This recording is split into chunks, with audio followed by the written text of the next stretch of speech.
అందరికీ నమస్కారం. Welcome to chit chat with acting guru. ఈరోజు ఒక ముఖ్యమైన టాపిక్తో మేము ముందుకు వచ్చాను. The difference between theatre acting and camera acting. అంటే రంగస్థలం మీద నటించడానికి, సినిమాల్లో నటించడానికి ఏమిటి వ్యత్యాసం? నటన అంటే ఏదైనా ఒకటే కదా, కానీ ఈ రెండింటికి డిఫరెన్స్ ఏంటి అని మనం ప్రశ్నించుకుంటే చాలా తేడాలు ఉన్నాయి రెండింటికి. ఇప్పుడు మనకి ఇటీవల కాలంలో స్టేజ్ యాక్టర్స్కి సినిమాల్లో చాలా ఎక్కువ డిమాండ్ పెరిగింది. మీరు చూసినట్టయితే ఆడిషన్ కాల్స్ కానీ, క్యాస్టింగ్ కాల్స్ కానీ రంగస్థల అనుభవం ఉన్న వాళ్ళు ప్రిఫరబుల్ అని చెప్పేసి చెబుతున్నారు.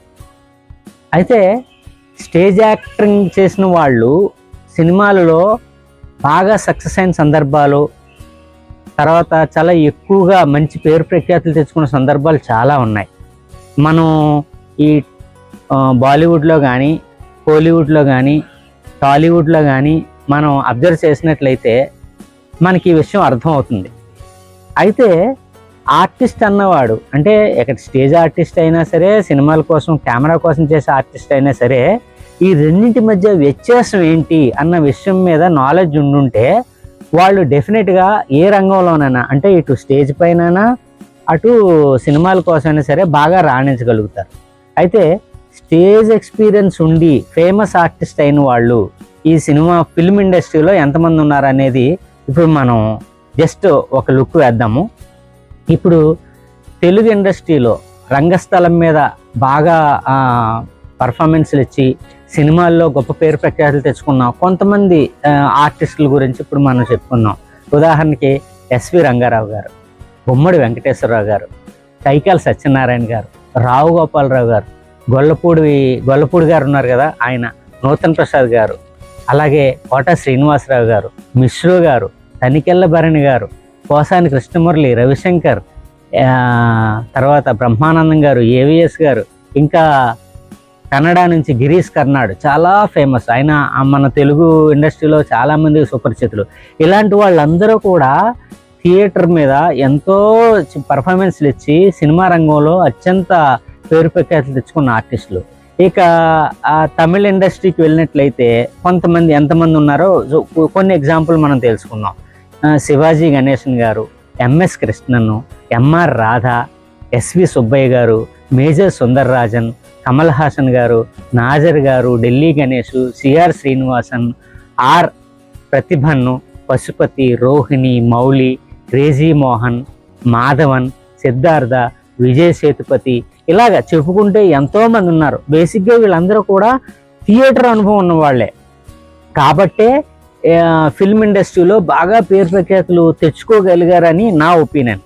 ఇక బాలీవుడ్ విషయానికి వచ్చినట్లయితే నసిరుద్దీన్ షా, ఓంపురి, అమరీష్ పురి గారు, పంకజ్ కపూర్ గారు, కుల్భూషణ్ గారు, తర్వాత ఇర్ఫాన్ ఖాన్, అనుపమ్ ఖేర్, బొమ్మన్ ఇరానీ మీకు తెలుసు, పరేష్ రావల్, ఇక మనోజ్ బాజ్పేయి, రాజ్ కుమార్ రావు, పీయూష్ మిశ్రా, రఘుబీర్ యాదవ్, సంజయ్ మిశ్రా. ఇంకా బాలీవుడ్లో అయితే ఎన్ఎస్డి ఒకటి ఉంది, నేషనల్ స్కూల్ ఆఫ్ డ్రామా, దాని నుంచి వచ్చిన వాళ్ళు చాలామంది ఉన్నారు. సో బేసిక్గా నేను చెప్పబోయే ఇదేంటంటే, నాటకం రంగం మీద అనుభవం ఉన్న వాళ్ళు సినిమాల్లో చాలా గొప్పగా రాణించే అవకాశాలు ఉన్నాయి అని చెప్తాను.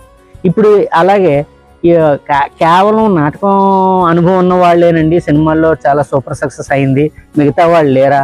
వాట్ అబౌట్ ఫిల్మ్ ఇన్స్టిట్యూట్లో ట్రైనింగ్ అయిన వాళ్ళు, అసలు ఏ నాటకం అనుభవం లేని వాళ్ళు కూడా గొప్పవాళ్ళు అవ్వలేదంటే చాలామంది ఉన్నారు వాళ్ళు కూడా. ఇప్పుడు దానికి ఇప్పుడు స్టేజ్ అనుభవం లాగే ఇప్పుడు మీకు ఇంకొక ముఖ్యమైన విషయం చెప్తాను. స్టేజ్ అనుభవం ఉన్న వాళ్ళందరూ సూపర్గా సక్సెస్ అయ్యారా అంటే చాలామంది స్టేజ్ మీద అద్భుతంగా పర్ఫామ్ చేసి నంది అవార్డులు, బెస్ట్ యాక్టర్ అవార్డులు తెచ్చుకున్న వాళ్ళు కూడా సినిమాల్లో యాక్ట్ చేయడానికి ఫెయిల్ అయిపోయిన సందర్భాలు ఉన్నాయి. అందువల్ల నేనేమంటానంటే బేసిక్గా మనం సక్సెస్ కావాలి అని అంటే ఆ మీడియంస్ అర్థం చేసుకోవాలి. మీడియంస్ అంటే ఏంటి? థియేటర్ మీడియం ఏంటి, ఫిల్మ్ కోసం కెమెరా మీడియం ఏంటి, ఆ మీడియం కొన్న పరిమితులు ఏంటి, థియేటర్ కొన్న పరిమితులు ఏంటి. అంటే రంగస్థలం మీద నటించాలంటే కొన్ని అడ్వాంటేజెస్ ఉంటాయి, కొన్ని డిజడ్వాంటేజెస్ ఉంటాయి. అదేవిధంగా ఫిలిం కెమెరా కోసం నటించాలంటే కొన్ని అడ్వాంటేజెస్ ఉంటాయి, కొన్ని డిజడ్వాంటేజెస్ ఉంటాయి. ఏదైనా సరే ఆ మీడియంను మనం అర్థం చేసుకున్నట్లయితే మనం చక్కగా అందులో ముందుకు పోవడానికి అవకాశం ఉంటుంది అనమాట. సో ఏది ఏమైనా ఒక స్టేజ్ కోసమైనా లేకపోతే కెమెరా కోసమైనా సరే ఒక ఆర్టిస్ట్గా మనం ఎంత సాధన చేసాము, ఎంత ప్రాక్టీస్ చేసాము అన్నది చాలా important. Practice makes men perfect అంటారు కదా. సో ప్రాక్టీస్ లేకుండా ఊరికే ఆర్టిస్ట్ అయిపోవాలి, ఫేమస్ యాక్టర్ అయిపోవాలంటే ఎక్కడి నుంచి అయిపోతుంది? పిండి కొద్దీ రొట్టి అంటారు. అందువల్ల మనం ఎంత సాధన చేసామో, మనకి ఎంత ప్రాక్టీస్ ఉందో, మనకి ఎంత ఎక్స్పీరియన్స్ వచ్చిందో ఆ ప్రాక్టీస్ ద్వారా, దానివల్ల మన పర్ఫార్మెన్స్ కూడా ఆధారపడి ఉంటుంది అనమాట. సో ఇక నెక్స్ట్ ఎపిసోడ్లో the difference between theatre acting and camera acting అన్న విషయాల మీద డీటెయిల్గా మాట్లాడుకుందాము. ఇంతవరకు నేను చెప్పిన విషయాలు మీకు అర్థమయ్యాయి అనుకుంటాను. Thank you very much. మరొక ఎపిసోడ్తో మరొకసారి కలుసుకుందాం. Thank you.